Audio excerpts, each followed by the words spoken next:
Good afternoon. It's 12 o'clock here in Tucson. It's 11 o'clock in Los Angeles. It's about 2 o'clock in New York and 7 o'clock in the evening in Great Britain. We're hoping the purpose of this podcast is to get you, the single mom, to call in and to start telling us how much money you make. And along with that, how much money does it cost if you're renting? And how much money is groceries? And if you have a child, how much money does it cost to get them clothes on them and get them to a dentist? And as far as that goes, how much money do you have for recreation time and how much recreation time do you have? I'm going to tell you right now, it doesn't work out. You're so far underwater that it's silly. And there are reasons for that. And we're going to get you to speak up, and then we're going to get you to start asking for the good kind of reparations. Here in the United States, it used to be a given. It was one of the things that made the United States such a great place to live. And you were a race of Christ. You were a normal, well-adjusted person, race relegated to an endearing quality of your parents. And a man is a man and a woman is a woman. And to that end, you were a good wife and a good husband, and then a good mother and a good father. And motherhood, to be a home economist, was considered one of the fundamental professions. And that's what made the United States, that those housewives, they're the ones who are worth their weight in gold. They're the ones who, when they existed, got everybody out of poverty, got shoes on the kids' feet, and made the United States such a magical place to live. It was all their attitude, and in their attitude was a sense of empathy and caring, and that was the dominant theme, the social psychology, and it was terribly important. And they threw it out in favor of not that, the women's liberation movement, and that sort of thing. And so that's what we're here doing. We're trying to rally you and get you together. If you happen to know of anybody who's in that position, perhaps you're a gal with 2 teenage children, we want to get you to chime in on the live chat and tell us exactly what you need. And we're going to compare what was a traditional family budget. How much does it cost to live in a 3-bedroom brick house on a half-acre lot? Remember, home economics is what gets you out of poverty and into plenty. A detached house in the 1950s was the classic example of that. You had a living room to live in, and a bedroom to sleep in, and a dining room to eat, and a kitchen to service the dining room, and a backyard to live in, and it's the smallest economic entity. And so you go out to the side, you start with farming and mining, then above that, manufacturing, and above that, wholesale, retail, and repair, and above that, retirement, education, and recreation. And the doctors and lawyers become a kind of lattice that holds it all together, and the Catholic priest is what causes it all to come into being to begin with. It's a religious thing. To be normal is a religious construct. To have a normal society, to have home economics, to have a normal supply and demand curve is a religious construct. And so that's what we're trying to go back to. It all rests on you. And so it's up to you to pass the word and start publicizing this, start chiming in. Let me remind myself again, in the 1950s in the United States, the Communist Party said they would overthrow the United States by about the year 1973. And 1973 happens to be the year of the highest standard of living when it comes to the average Joe, the average middle class, the plumber and the carpenter and that sort of character. And there was a profound change in our society. Among them was the philosophical. They threw out God and country. Saying Christ rose on the third day, separating the act of sex from the act of getting the gal pregnant, and then making money by forcing other people to have to work more hours. They caused poverty, and they did terribly bad things. They made themselves better off, but caused other people to have to work more hours, and that's what causes poverty. In the Bible, that's called one of the unforgivable sins. And they just laugh and say, so what? Don't believe in the Bible, that's that. And so in philosophy, there are those 3 things: straightening up our emotions, willing the good of another person, and doing it because Christ rose on the third day. And in psychology, that was the era where the psychologists came out and said, we now declare that homosexuality is no longer a mental illness. And to that, the bum's rush there was that they threw out being normal. Being normal is not a natural thing at all. It's an unnatural thing, like I said. They threw out being normal. The Schott Manual definition of mental illness used to be, both the Catholic and the communists say, the idea of the normal taken into the abnormal, from a cold to the flu to pneumonia. The Catholics say, hold on, go back here, Joe. Go back to being normal, and normal is normal, but not good enough. For example, if a young man sits there and fantasizes about the gals until he becomes sexually aroused, then he stops, he opens his eyes, he looks around the room, and he does it again, only this time he's trying to get the gal pregnant. And there you go. With a snap of a finger, you see that that's not a natural thing at all for the young man to associate these thoughts in his mind with actually getting the gal pregnant. Isn't a natural thing at all. And that's what's called original sin. You add to that fear, which is a very profound thing. And you add to that the environment, and you add to that the fact that it's a learned thing. You have to be taught that. And there's that famous phrase from scholastic philosophy: what takes away your free will? Fear, sex, ignorance, and violence. And so we'll put that back and take it from there. So in psychology, the Diagnostic Statistical Manual threw out the whole idea of being normal and well-adjusted. It's simply not in their radar. The same with courts. Courts came out at that time and said, we declare that there will no longer be any religion in government. The bum's rush there is that they do have a religion in government. The definition of satanic or evil is the complete absence of that argument. And so, yes, we do live in a religious argument. We live in the stereotypical satanic courts. You just don't. You have to sort of figure it out. They pull the bum's rush, the Twilight Zone moment. And what do? Well, in a Schott Manual fashion, they institutionalize hustling. They make it perfectly okay to find the weak and attack them, to go with Mother Nature. And so in government, the one thing you can't do is be normal and well-adjusted and have a normal supply and demand curve and have a home economist. What that means is you don't stand a chance. You have no ability to go out and raise your own child. I've heard gals who past the point of tears. My take-home pay is $2,000 a month, and I pay $1,600 of rent. She says, what in the world do I do? I only have $400 to do everything else. There's no way I'm going to come up with $700 to put my child in a daycare center and that sort of thing. And it doesn't work out. It sounds like all the other countries. There's a small group of people living in the foothills and a whole group of people being plunged into poverty. And it's done intentionally, by the way. And so in courts threw out God and country. It threw out the things that made the United States a magical place to live.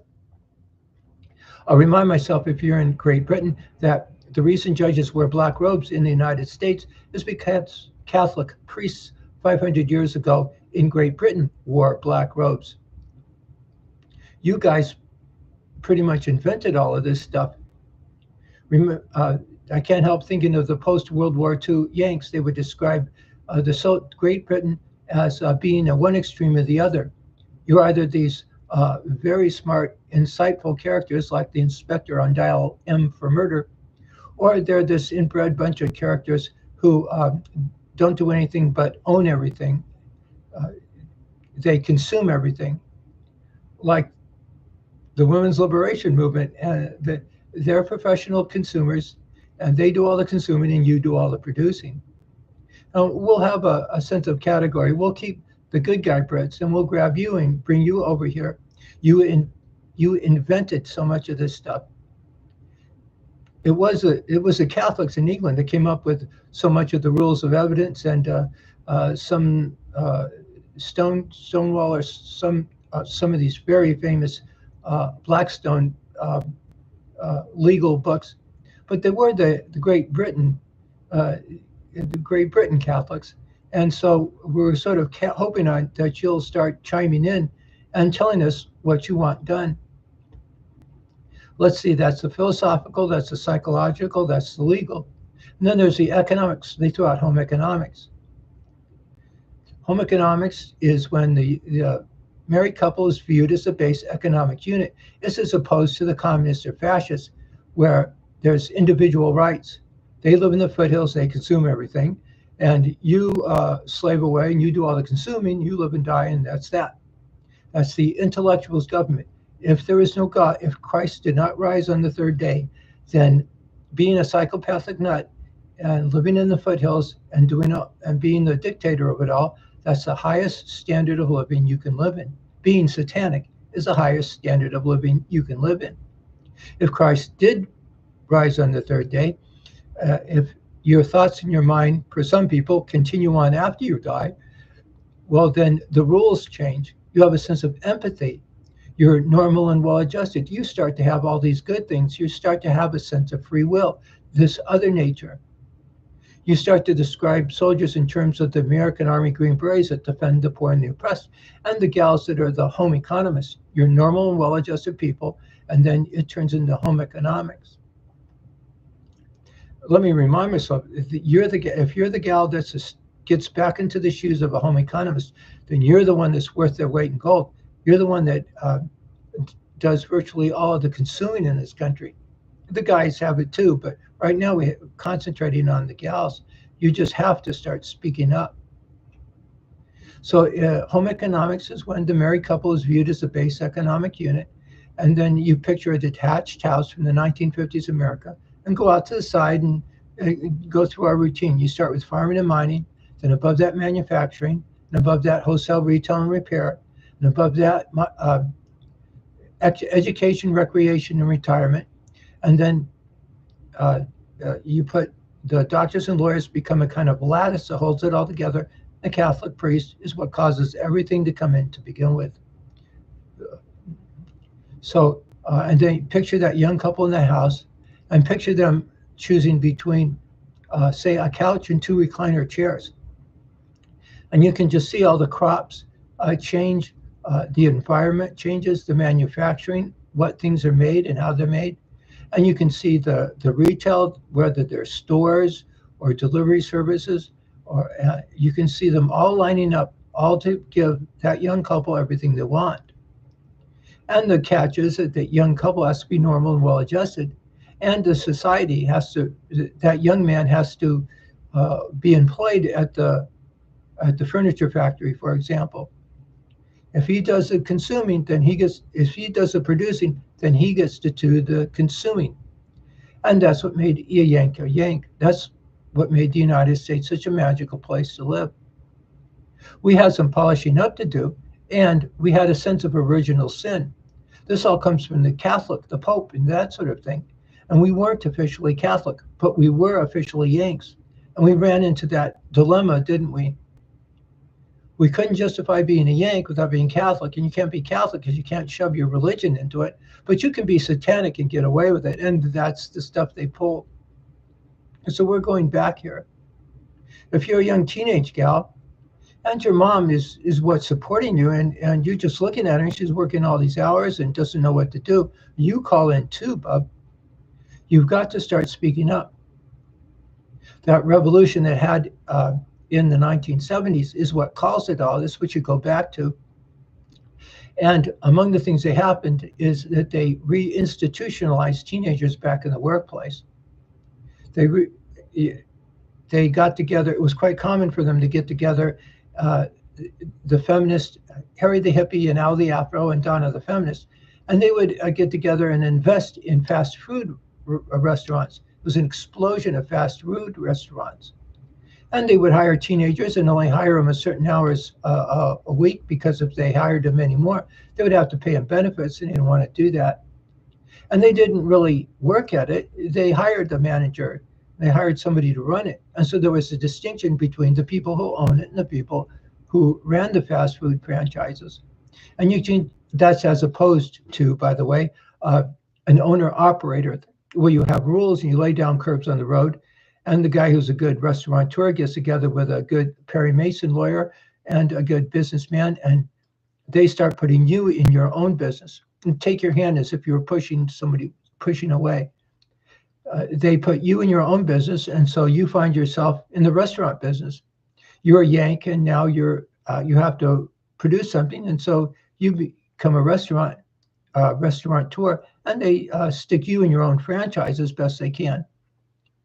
If you arrange the parameters of competition so that there'll be a large middle class, there'll be a large middle class.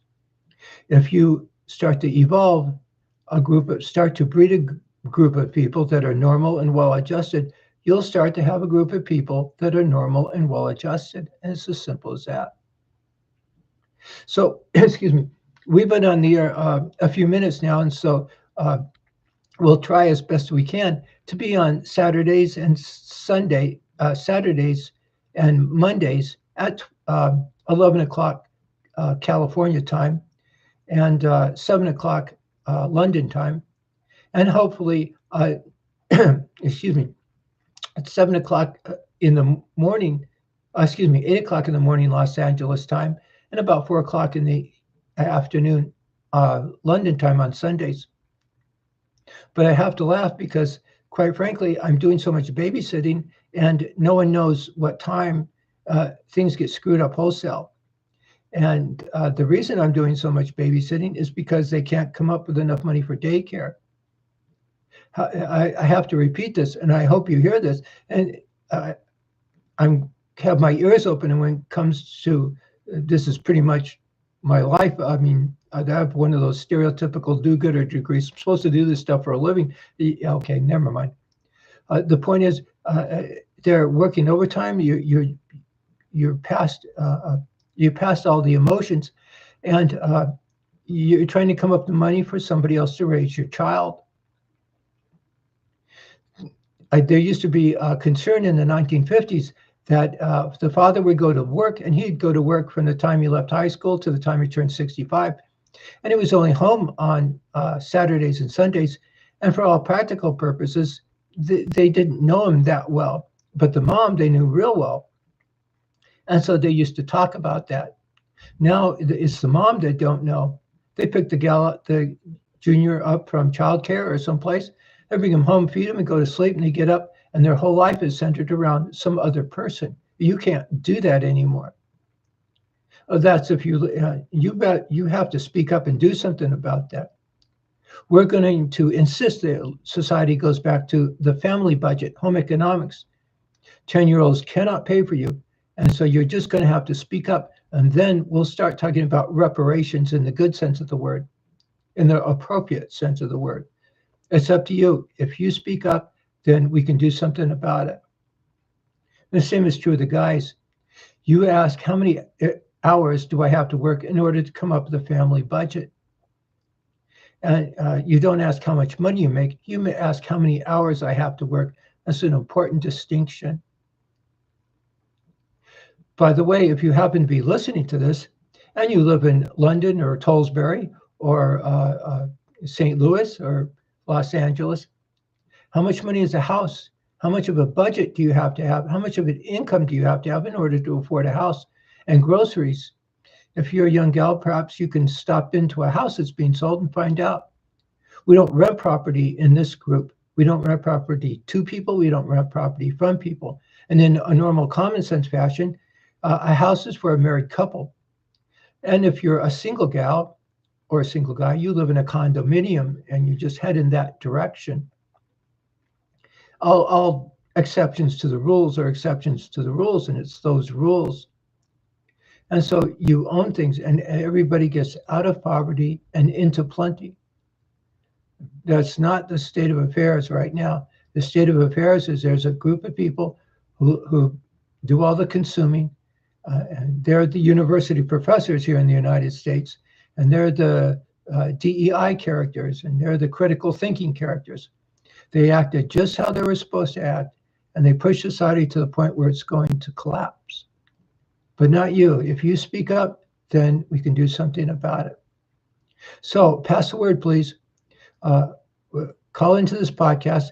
We're going to have a Facebook channel. We have a YouTube channel. We have two of them, The Priest and the Pimp. And on Facebook, it's Time to Act. And on Instagram, it's Time to Act. And so as best you can, start chiming in and start keeping notes.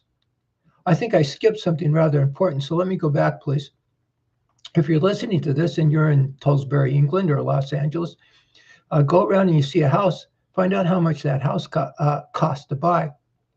In Phoenix, Arizona, as an example, you have to have an income of somewhere between $175,000 to $200,000 just to be able to afford what used to be called a blue-collar neighborhood. And that's, it's my understanding, that's one of the lowest incomes you can have in the United States. It's far higher if you live in one of the major cities like St. Louis or Los Angeles or the East Coast.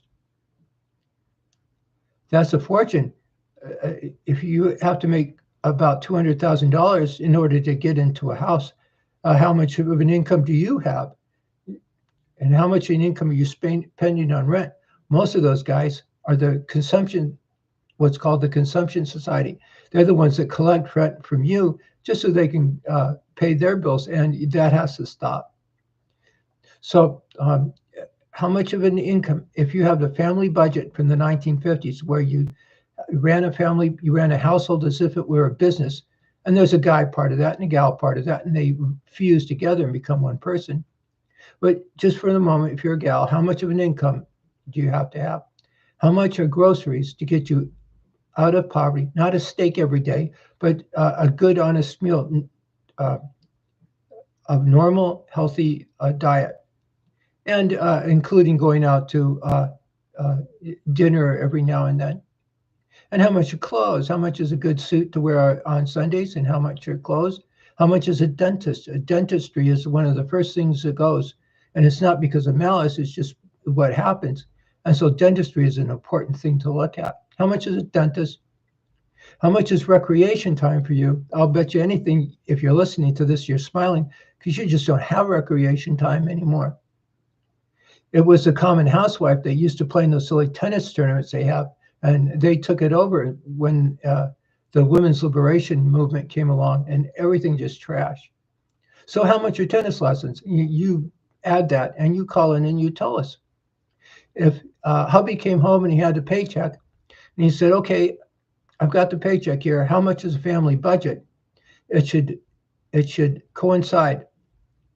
And that's not it's a very easy thing to set up, to arrange things so that the guy who works at the factory making furniture makes enough money to live very comfortably on.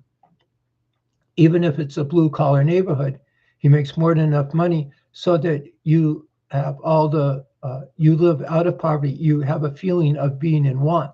You have medical insurance and dental insurance, and you have recreation time. You can take a couple of weeks off and go to Disneyland and that sort of thing. You have a big American car in the driveway. And we need to find out from you, the honest to goodness person, if you're that gal in Los Angeles or Susie in St. Louis, who do we find?